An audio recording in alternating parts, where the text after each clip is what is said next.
So one of the greatest problems that we face is a notion that's described by psychologists as cognitive egocentrism.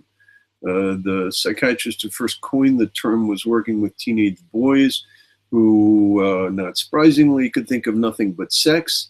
What interested him was that they assumed that everybody else shared their obsession. So this tendency to project your own mindset onto other people is called cognitive egocentrism. We have a sort of double form of this, which actually ends up being what I call the Mobius strip of cognitive egocentrism. And that is to say that on the one hand, we have Westerners who were trained in a liberal positive sum tradition in which the idea is win-win. And therefore, as much as possible, you try and find solutions that in which there's something for everybody.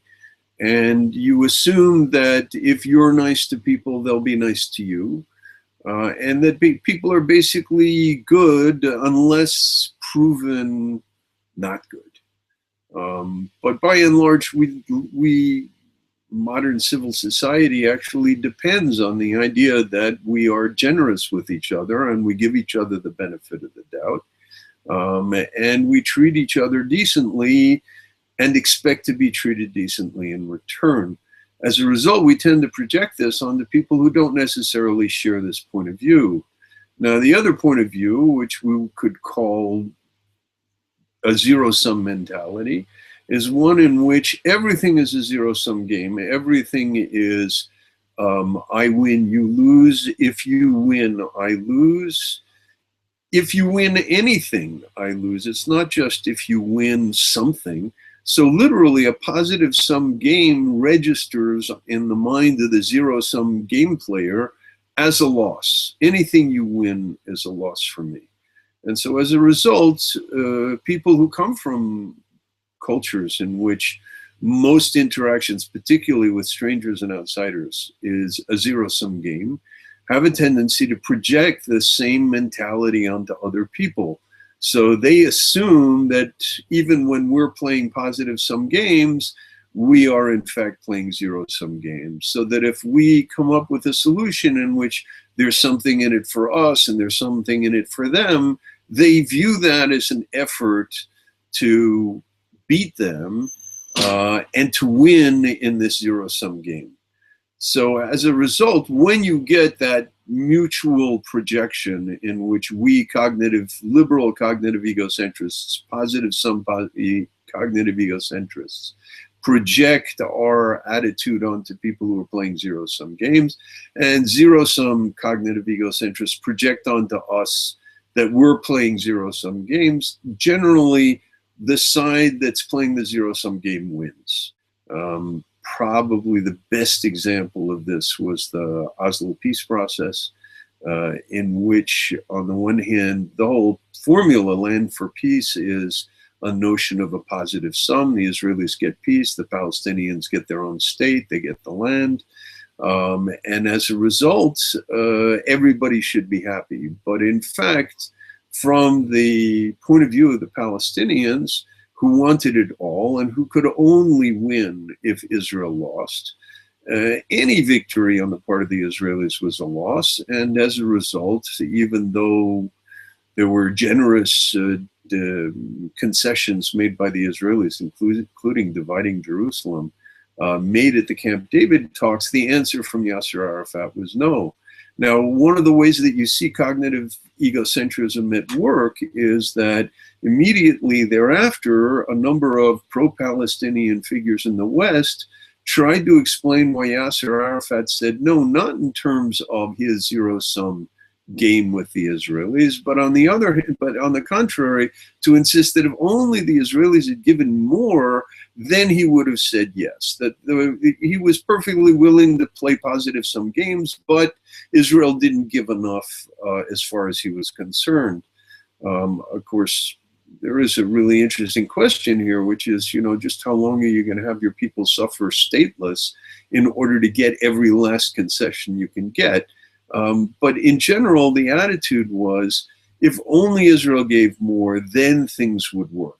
And that sort of positive sum notion that Israel should make more concessions is one of the guiding figures in the way in which our cognitive egocentrism repeatedly, when it confronts the zero-sum attitude of people from, in this case, the Palestinians, but more broadly, I'd say people from Muslim cultures, our attitude is, by and large, if it doesn't work, then there's something more that we have to do.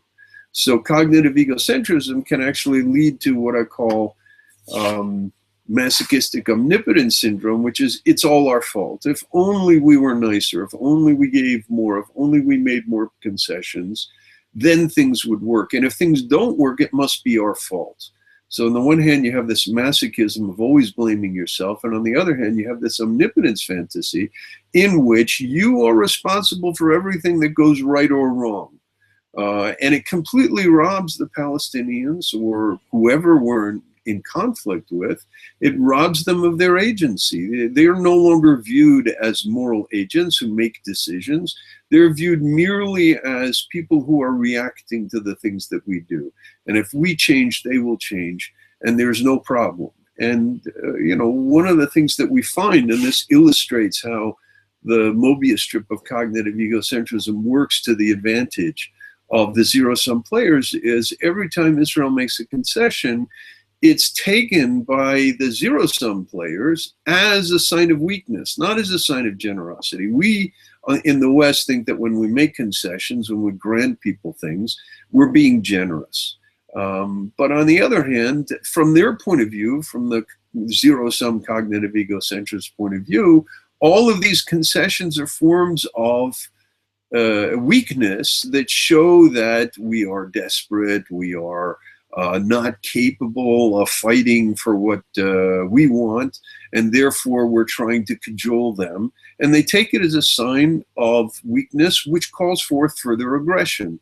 And we saw this with the Camp David Accord. We saw this in northern Lebanon when Israel withdrew, in southern Lebanon when Israel withdrew from there in 2000. And we saw it again in 2005 when Israel withdrew from the Gaza Strip. And almost immediately, the rocketing of Israel intensified. So in all of these cases, we're dealing with a situation in which our unwillingness to recognize that there's a different mindset, that we're dealing with people who play by a different set of rules and interpret gestures in a radically different way. And as a result, we can see that in certain cases, when we refuse to overcome our cognitive egocentrism, when we refuse to acknowledge that there are people out there who are playing by different set of rules and interpret gestures differently, we're the ones who lose.